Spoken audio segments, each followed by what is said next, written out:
7% मुसलमान थे और वर्ष 2011 में जब हमारी आखिरी जनगणना हुई उसमें 14.2% मुसलमान हमारे देश की जनसंख्या में हो गए थे। सोचिए 9.5% से 14.5% के आसपास मुसलमानों की जनसंख्या हमारे देश में बढ़ गई। भारत दुनिया का इकलौता ऐसा धर्मनिरपेक्ष देश है जहां अल्पसंख्यक मुसलमानों पर उनका अपना खुद का कानून लागू होता है, जिसे आप मुस्लिम पर्सनल लॉ कहते हैं।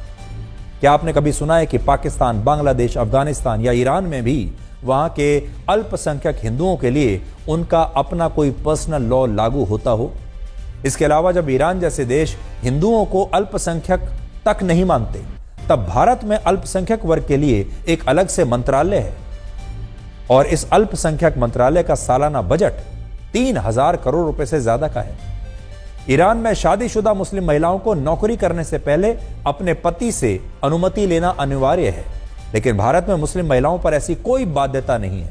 भारत में मुस्लिम महिलाओं के पास दुनिया से कहीं ज्यादा अधिकार हैं। वो जहां चाहे काम कर सकती हैं, जहां चाहे पढ़ाई कर सकती हैं, जिस कॉलेज में चाहे जा सकती हैं, जिससे चाहे शादी कर सकती हैं।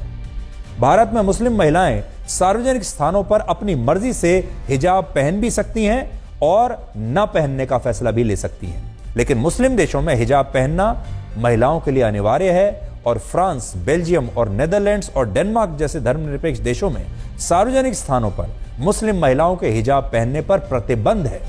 लेकिन भारत में मुस्लिम महिलाओं पर ऐसी कोई बाध्यता लागू नहीं है।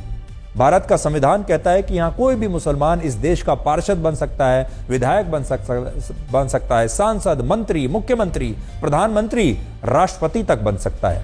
लेकिन मुस्लिम देशों में मुसलमान ही वहां का प्रधानमंत्री और राष्ट्रपति बन सकते हैं।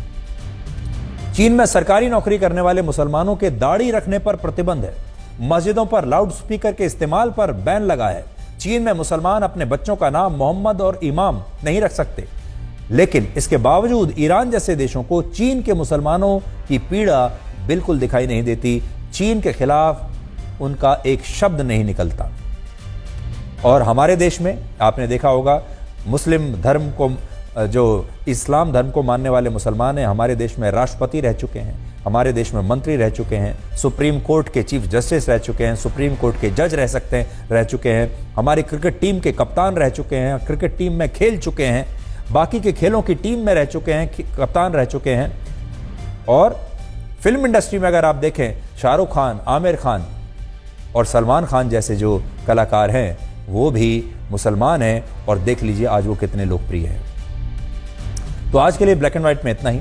अब आपसे हमारी अगली मुलाकात होगी कल रात 9 बजे। तब तक आप खुश रहिए, सुरक्षित रहिए, स्वस्थ रहिए। और पिता की दौलत पर क्या घमंड करना, मजा तो तब है जब दौलत आपकी हो और घमंड पिता करे। नमस्कार।